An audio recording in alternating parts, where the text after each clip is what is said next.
Histoire Ifrit djinn de l'enfer.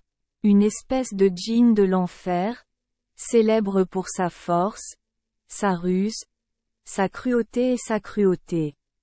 Ifrit apparaît souvent comme un feu géant ailé.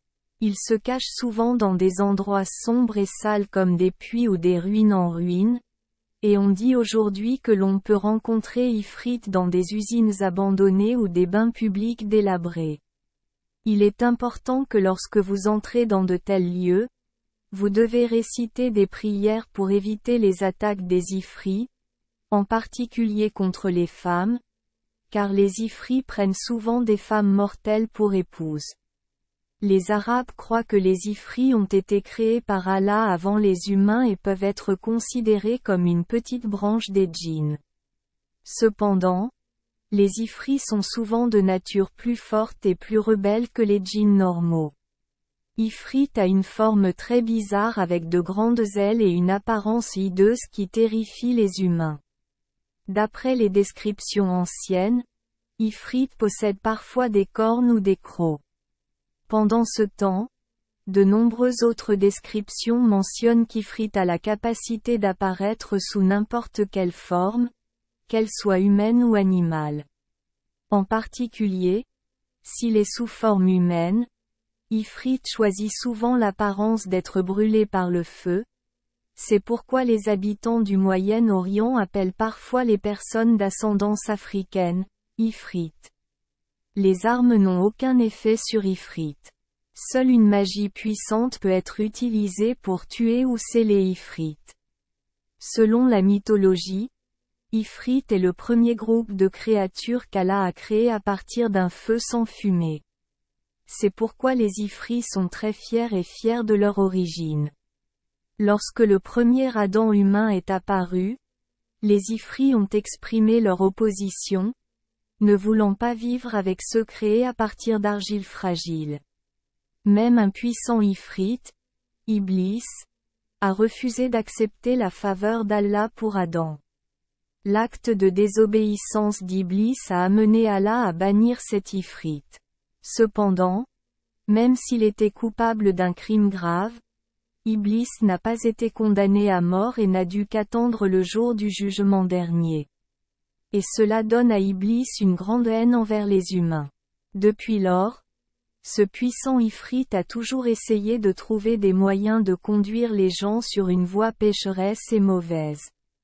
Iblis est également connu sous le nom de Shaitan.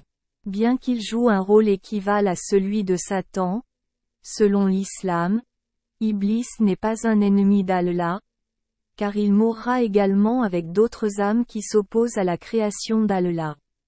Iblis n'est pas non plus un ange, car il dispose du libre arbitre et, selon les croyances islamiques, les anges doivent toujours obéir à leur créateur. Les Ifrits sont si puissants que la seule façon de les tuer ou de les contrôler est d'utiliser la magie.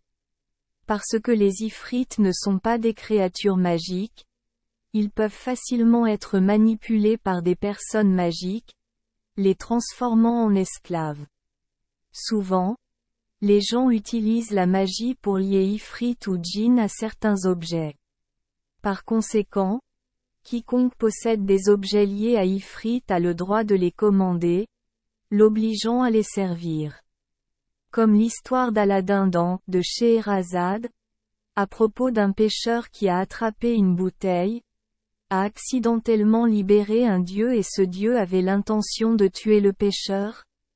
Finalement, le fermier dut tromper le génie en le mettant au défi de retourner dans la bouteille. Ce dieu est en réalité un Ifrit scellé par magie. Il est important de noter que même lorsqu'ils sont manipulés, les esclaves Ifrit sont extrêmement rusés et rusés. S'ils sont forcés de faire des choses contre leur volonté, ils trouveront des moyens de s'en sortir et de déformer autant que possible les paroles de leur maître. De cette façon, au lieu d'exaucer un souhait qui satisfait les intentions de leur maître, ils exaucent le souhait exactement de la manière dont ils le verbalisent. Par conséquent, avec juste une petite erreur en donnant des ordres, Le propriétaire peut leur donner l'opportunité de se venger et de se faire du mal. Au plus profond des tombeaux égyptiens, réside une étrange créature. Ils sont chargés de protéger les momies des grands pharaons et constituent un mystère menaçant pour les vivants. On dit que si quelqu'un ose regarder à l'intérieur du tombeau du pharaon sans connaître aucune magie protectrice, cette personne sera certainement maudite. La colère des Ifris va bientôt le retrouver. Merci les enfants des Esperluette Croisillon 39. Avoir écouté des contes de fées au jour Esperluette Croisillon 39. 8. Espérons que les histoires apporteront aux enfants des moments heureux et significatifs. Si vous aimez notre chaîne, veuillez appuyer sur le bouton S Esperluette Croisillon 39. Abonner, pour ne manquer aucune histoire intéressante. Je vous souhaite une bonne nuit de sommeil et de beaux rêves. Rendez-vous dans la prochaine histoire.